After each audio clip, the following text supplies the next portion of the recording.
Paparin natin para iwas ulit tayo sa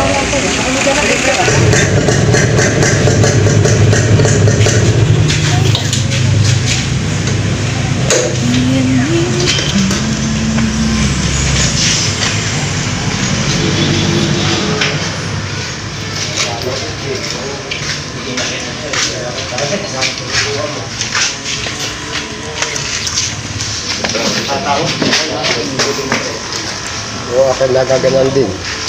Bigla alis na yung pagkaitin. So yung mga master, kinukuha yung chassis number. Paparinig tayo ng ating sasakyan.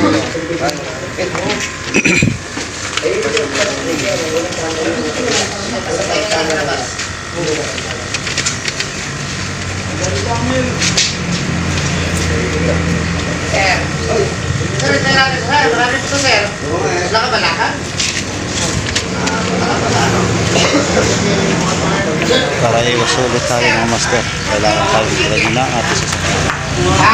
Ito kasi so ayan, nag-renew ng price. dalawang klase sa ito. Pero baka mura lang. Oh, parang yung amin yan. Pero fixed din po kayo. Ito kasi ang Hindi na po kayo magdadalawa. 577 na bulit. Green ang plaka nito eh. Opo, green. Kaya kung green ang plaka, order natin. Ito kami bumili sa online kasi may online dyan namin sa store. Yung po naman ay legit. Legit po, nakakabili na ako. Ito, nakarating na yung plaka ko. Magkano pang Ito, meron ganyan? ito sa kilo. Para sa parehas. Data yan, hindi siya naka-inbox yun. Gusto po namin sana i-renew din nga yung aming motor para... Hindi, amin ito yung binibili sa online. Ngayon, kung kayo i-order po kayo kasi sa kanya lahat ng plaka. Kung anong transaction namin ito, ibibigay ko sa inyo ang presyo. Wala kayong... Tapos dito po namin kukunin. Opo, dito ang delivery. So, magbigay kayo sa akin ng messenger at lahat ng transaction namin isasin namin sa inyo.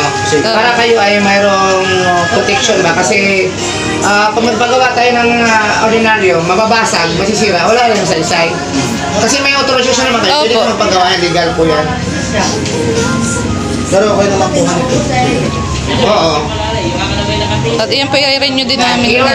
I-order ko kayo, tapos bigyan niyo yung messenger niyo sa akin. Isisend ko sa inyo yung transaction namin kung magkano. Yun, isang buwan na lang hintayin nyo eh, 2 months advance. 2 months advance, isang buwan na lang hintayin nyo, hindi na kayo problema. Ay, problema kayo, kami palabas ng hospital. Gay-renew po ng lisensya. Wala kung ano, mahala po kayo kasi manunugin po kayo dyan. Magdudublihan eh. Ano mangyayari? Oo, 22 na. Naniwala, 2023 na August na. Advance po tayo. Tapos ka lang.